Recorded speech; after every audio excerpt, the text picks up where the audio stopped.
আসসালামু আলাইকুম ভিউয়ার্স, নাজফালা কিচেনে আপনাদের সবাইকে স্বাগত। আজকে আবারও চলে এসেছি একটি নতুন রেসিপি নিয়ে, বিস্কুটের রেসিপি। একেবারে সহজ, পানির মতো। তো সকলে তৈরি করতে পারবে একবার দেখলে। তো রেসিপিটা আপনারা প্রথম থেকে শেষ পর্যন্ত দেখবেন, আশা করি সবাইকে ভালো লাগবে। আর আমার চ্যানেলে নতুন হয়ে থাকলে প্লিজ সাবস্ক্রাইব করে পাশে থাকবেন। তবে চলুন রেসিপিতে যাওয়া যাক, কীভাবে আমি বিস্কুটটা খুব সহজে তৈরি করি দেখে নিই। তো চলে এসেছি বন্ধুরা রেসিপিতে। এখানে নিয়ে নিচ্ছি একটি পাত্র, তারপরে দিয়ে দিচ্ছি ময়দা দিয়ে দিচ্ছি 3 চামচ মতো। তারপরে দেব চিনির গুঁড়ো। আর আপনারা এখানে ময়দার বদলে আটা দিয়েও বিস্কুটটা তৈরি করে নিতে পারবেন। চিনিটা দিয়ে দিলাম।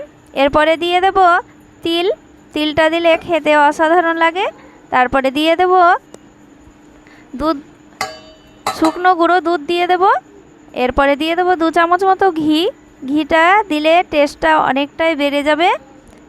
তো তারপরে দিয়ে দিচ্ছি সাদা তেল 4 চামচ মতো। 1 চিমটি দিয়ে দিচ্ছি বেকিং পাউডার, আর দিচ্ছি 1 চিমটি লবণ দিয়ে সব উপকরণ দিয়ে ভালো করে মেখে নিচ্ছি। খুব ভালো করে মেখে নিতে হবে। তো ময়দাটা দেখতেই পাচ্ছেন মাখতে মাখতে একটি মোলায়েম হয়ে আসছে, কতটা সুন্দর সফট হয়ে আসছে। তো এরপরে মেখে নিলাম। মেখে নেওয়ার পর দিয়ে দিচ্ছি হাতে, এইভাবে মুচড়ে নিচ্ছি জিরে। তো জিরেটাকে মুচড়ে নিলে ফ্লেভারটাও খুব সুন্দর আসে। তো এরপরে আমি সবগুলো আবারও মেখে নিচ্ছি। তো এইভাবে প্রথমে মেখে নিতে হবে, তারপরে অল্প করে জল দিয়ে একটি ডো তৈরি করে নেব।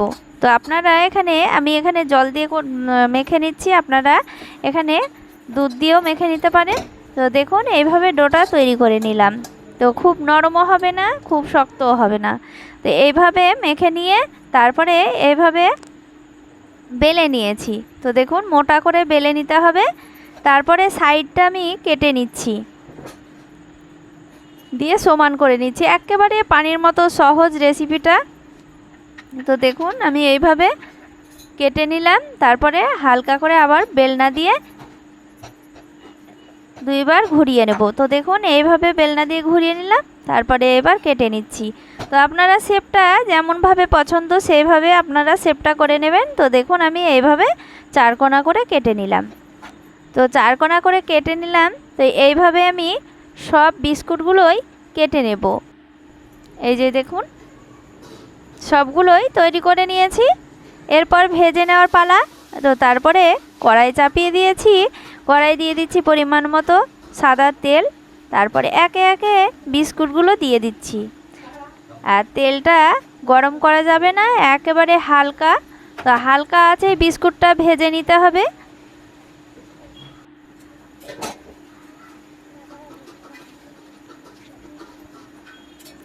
বিস্কুটটা একেবারে হালকা আছে ভাজলে খাস্তা হবে, আর বেশি আঁচ দিলে পুড়ে যাবে। তো দেখতেই পাচ্ছেন এবার বিস্কুটগুলোকে উল্টে দিচ্ছি। বিস্কুটগুলোর কালারটা দেখুন কতটা সুন্দরভাবে চলে আসছে। এই বিস্কুটগুলো গরমে নরম থাকে, তারপর ঠান্ডা হয়ে গেলে শক্ত হয়ে থাকে। তো দেখুন বন্ধুরা কতটা সুন্দরভাবে পুরোপুরি কালার চলে এসেছে, আর বিস্কুটগুলো ডবল হয়ে গিয়েছে। তো এবার তুলে নিচ্ছি। তো দেখতেই পাচ্ছেন কতটা সুন্দরভাবে কালার চলে এসেছে, আর বিস্কুটগুলো কতটা সুন্দর লাগছে দেখতে। এবার তেলটা ঝরিয়ে নিচ্ছি।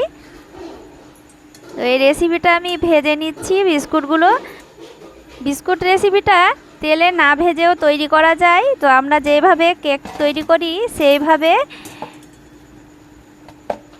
45 মিনিট বেক করে নিতে হবে। তো দেখুন এইভাবেও তৈরি করা যায়, আবার 45 মিনিট বেক করেও তৈরি করা যায়। তো ওটাতে তেল লাগে না। তো এইভাবে তেল দিয়েই আমার কাছে টাইম ছিল না, তাই আমি এইভাবে তৈরি করে নিলাম। তো দেখুন বাকিগুলো আমি একইভাবে ভেজে নেব। এগুলো আমি তেলে দিয়ে দিচ্ছি। তো দেখুন বন্ধুরা পুরোপুরি কালার চলে এসেছে, এগুলোও তুলে নিলাম। তো আওয়াজটাও শুনুন কতটা সুন্দর মুড়মুড়ে হয়েছে। তো এগুলো গরমে, আবারও বলছি, গরমে নরম হয়ে থাকে আর ঠান্ডা হয়ে গেলে শক্ত হয়ে যায়। তো দেখুন বন্ধুরা কতটা সহজভাবে আর কম সময়ে রেসিপিটা তৈরি হয়ে গেল। মাত্র 10 মিনিট টাইম লাগে। তো দেখুন খুব সহজে তৈরি হয়ে গেল। তো রেসিপিটা অসাধারণ খেতে, বিকেলে চায়ের সঙ্গে অসাধারণ লাগে। তো রেসিপিটা আপনাদের ভালো লাগলে অবশ্যই লাইক, কমেন্ট, শেয়ার করবেন। আর সবাই ভালো থাকেন। ধন্যবাদ।